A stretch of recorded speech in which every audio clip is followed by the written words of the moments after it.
ಆ ಹಿಂದೂ ದೇವಾಲಯ ಒಡೆದ ಪಾಪಿ ಔರಂಗಜೇಬ್ ಜೊತೆಗೆ ಕಾಂಗ್ರೆಸ್ ಗುರುತಿಸ್ಕೊಳುತ್ತೋ ಅಥವಾ ಶಿವಭಕ್ತರ ಜೊತೆ ಗುರುತಿಸ್ಕೊಳ್ತಾರೋ ಅನ್ನೋದನ್ನ ಕಾಂಗ್ರೆಸ್ ಸ್ಪಷ್ಟಪಡಿಸ್ಬೇಕು.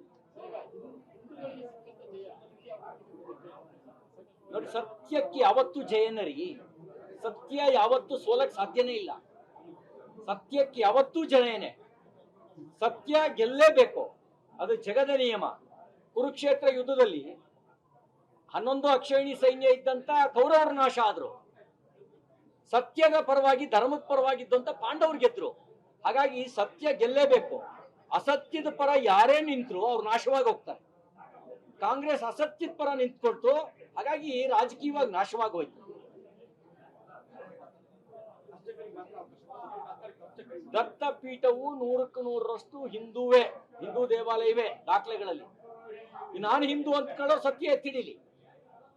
ಸತ್ಯಕ್ಕೆ ದತ್ತಪೀಠಕ್ಕೂ 100% ಒಂದಲ್ಲ ಒಂದಿನ ಜಯ ಸಿಕ್ಕೇ ಸಿಗುತ್ತೆ. ಅಲ್ಲಿರೋ ಅಕ್ರಮ ಗೋರಿಗಳು ಸ್ಥಳಾಂತರ ಆಗೇ ಆಗ್ತವೆ.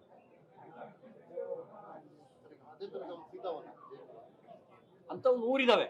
42,000 ಇವೆಲ್ಲ ಸೇರ್ಕೊಂಡಿದಾವೆ. ಯಾರು ತಪ್ಸಕ್ಕಾಗಲ್ಲ. ಅಧರ್ಮಿಗಳು ನಾಶ ಆಗಲೇಬೇಕು, ಮತಾಂಧರು ನಾಶ ಆಗಲೇಬೇಕು. ಕೆಲವು ಕಾಲ ಕೌರವರದು ನಡೆದಿತ್ತು, ಕೆಲವು ಕಾಲ ರಾವಣಂದು ನಡೆದಿತ್ತು. ಆದ್ರೆ ಇತಿಹಾಸ, ಚರಿತ್ರೆ, ಪುರಾಣ ಹೇಳುತ್ತೆ ಅಧರ್ಮಿಗಳಿಗೆ ಉಳಿಗಾಲ ಇಲ್ಲ, ಮತಾಂಧರಿಗೆ ಉಳಿಗಾಲ ಇಲ್ಲ.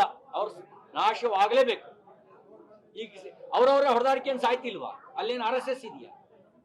ಈಗ ಪಾಕಿಸ್ತಾನದಲ್ಲಿ, ಅಫ್ಘಾನಿಸ್ತಾನದಲ್ಲಿ, ಇರಾನ್ನಲ್ಲಿ, ಇರಾಕ್ನಲ್ಲಿ RSS ಇದೆಯಾ?